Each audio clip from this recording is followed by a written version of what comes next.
makanya sedekah. Nah, itu nggak boleh tuh yang kayak gitu. Ya, sama diri sendiri boleh ya. Jangan kita dengar nih Pak Yusron kehilangan motor. Kurang zakat sih. Nah, itu nggak boleh kayak gitu. Jangan-jangan beliau lebih banyak zakat dari kita kan. Jadi yang paling bagus ya Allah, saya tidak tahu ada apa di balik kejadian ini. Tapi saya yakin ya Allah, Engkau tidak pernah berburuk sangka. Saya tidak pernah berburuk sangka kepada Engkau. Bahwa ini terjadi, itu memang terjadi. Coba lihat sisi yang lainnya Pak. Coba lihat sisi yang lebih positifnya. Contoh begini, istri saya kehilangan ayam. Ayam kesayangannya Pak. Ayam tuh salah ngasih nama lagi, namanya Ningsih dikasih nama. Ternyata ayam jantan Pak. Kokor badannya gede. Kalau istri saya sedang ngobrol-ngobrol, tangannya di belakang, itu ayam loncat, nyangkut di tangan belakang ini. Itu manja banget dia. Kadang loncat naik di sini. Satu kali Ningsih hilang. Dia keliling-keliling di sekitar rumah. Ningsih. Orang-orang kan heran. Bu, yang hilang siapa Bu? Ayam. Muter lagi. Saya dengar dari rumah, dia manggil-manggil. Saya panggil dia pulang. Ini pulang dulu. Duduk. Ayam gimana? Hilang. Suami hilang enggak? Enggak. Sudah diam. Mana yang penting? Baru dia diam. Jadi kalau diambil perbandingan, kita akan cepat menjadi sabar, Pak. Katakanlah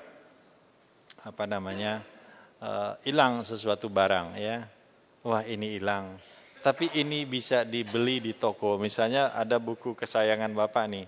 Buku Latahzan hilang. Sedang asik belajar. Tiba-tiba hilang. Nah, cara kita mengubur diri, ya Allah, enggak apa-apa. Ini masih ada di toko. Kalau saya uang lagi, saya beli. Yang repot Pak, buku setebal ini, buku biografi Bapak tulis dengan tangan. Itu kalau hilang gimana nyarinya itu? Ya. Jadi selalu lihat sisi yang positifnya. Jadi insya Allah kita tidak akan gampang berputus asa. Begitu kira-kira Pak ya. Silakan Bapak yang lain.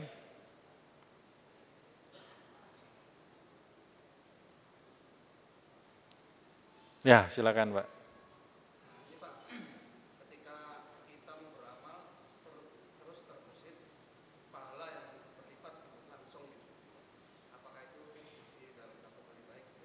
Apakah itu? Oh iya.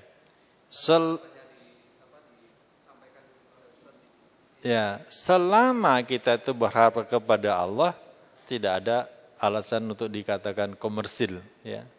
Selama mintanya sama Allah. Tapi kalau kita sudah mulai berharap kepada manusia, nah itu mulai di situ nggak benar. Ya.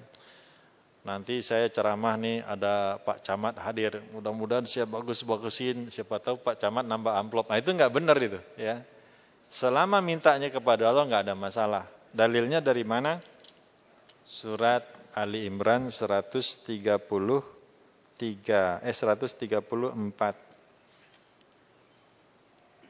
Nah, bunyinya begini. Oh, maaf 133, Pak. Wasari'u ila maghfiratin min rabbikum wa jannatin 'arduhas samawati wal ardh u'iddat lil muttaqin. Bersegeralah kamu mencari ampunan Allah dan mendapatkan surga yang luasnya seluas langit dan bumi, disediakan untuk orang takwa. Jadi kalau kita beribadah supaya ingin dapat surga, enggak salah. Allah yang memerintahkan. Ini gara-gara ada orang yang setengah sufi ya. Kalau ya Allah, kalau saya sholat hanya mengharapkan surga, haramkan surga buat saya. Itu enggak usahlah ngomong kayak gitu. Karena Allah mengatakan dalam firman-Nya, segeralah kamu kepada ampunan Allah, segeralah kamu kepada surga. Ya saya Allah bersegera ibadah dan saya juga bersegera kepada surga. Sudah cocok kok.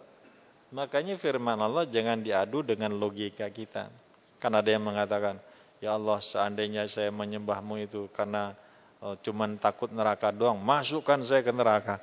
Sudahlah doa yang serem-serem tuh enggak usah lah. Doa yang biasa-biasa aja. Saya yakin doa itu enggak pernah Nabi ajarin.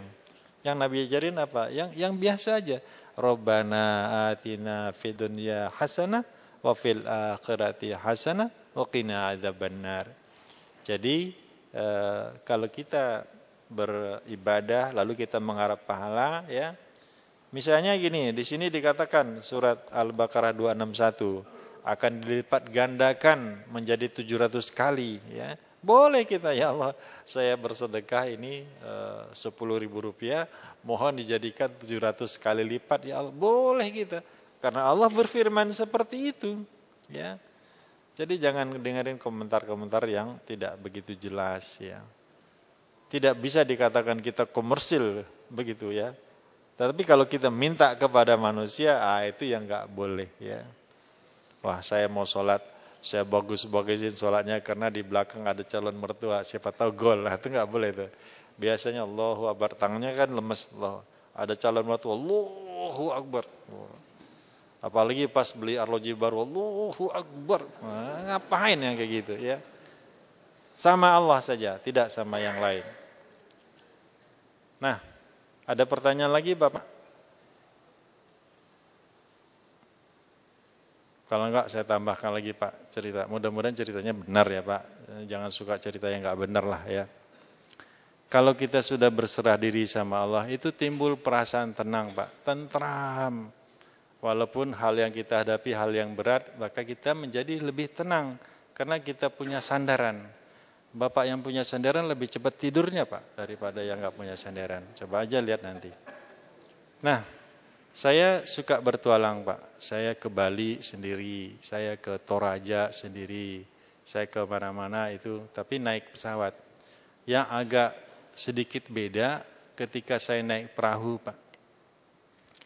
Itu saya naik perahu, Pak, sekian tahun yang lalu, dari Makassar menuju ke Manado. Perahu dayung sendirian. Masya Allah, susah dibayangkan.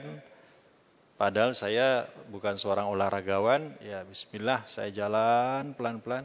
Alhamdulillah, Pak, seperti susah dibayangkan. Selamat sampai di Manado. Kemudian saya menuju lagi ke daerah Irian. Dan itu saya sangat berkesan dengan pengalaman itu. Kapan terjadinya, Pak? Nah, ini ceramah terakhir, Pak, ya. Itu terjadinya di daerah Taman Mini, kan banyak pulau-pulau waktu itu. Benar, Pak, kejadian gitu. Tenang, tidak ada gelisah saya, Pak. Sebelum makin ngawur saya tutup aja, Pak, ya. Assalamualaikum warahmatullahi wabarakatuh.